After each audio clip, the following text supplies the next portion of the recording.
บางคนដឹងទេសុខាតនសម័យមានបង្រៀនកាយសម្ផស្សសំអាងការឥតខ្ចោះគ្រប់ម៉ូតស៊ីវល័យកាយឆ្នៃឲ្យបានតាមចិត្តសុខាតនសម័យមានគ្រូវ័យក្មេងនិងបទពិសោធន៍ខ្ពស់បង្រៀនជាច្រើនឆ្នាំបងប្អូនកុំគិតយូរឱកាសល្អកម្រមានបើសិនជាចង់បានចំណេះបានជំនាញច្បាស់លាស់ប្រញាប់អញ្ជើញចោះឈ្មោះនៅសុខាតនសម័យ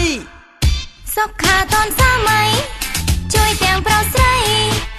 ឲ្យស៊ីវិល័យឲ្យតនសម័យពេញនិយមសុខាតនសម័យ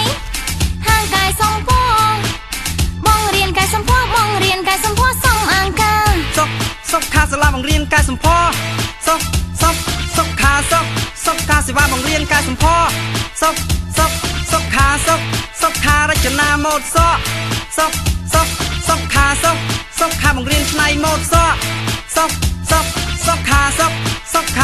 ខាតនសម័យបងរៀនម៉ូដរចនាក្រចកកាត់គៀបមិនឲ្យទាស់បានទាំងស្រីទាំងប្រុសមិនចេះអក្សរក៏រៀនបានព្រោះមានមេជាចំណាននិងកញ្ញានាយិកាបញ្ចប់ការសិក្សាពីប្រទេសបារាំងថៃឡាវនិងវៀតណាមក្រោយបងប្អូនរៀនចប់ចេញវិញ្ញាបនបត្របញ្ជាក់ការសិក្សាដោយក្រសួងការងារនិងបណ្ដុះបណ្ដាលវិជ្ជាជីវៈភ្នំពេញ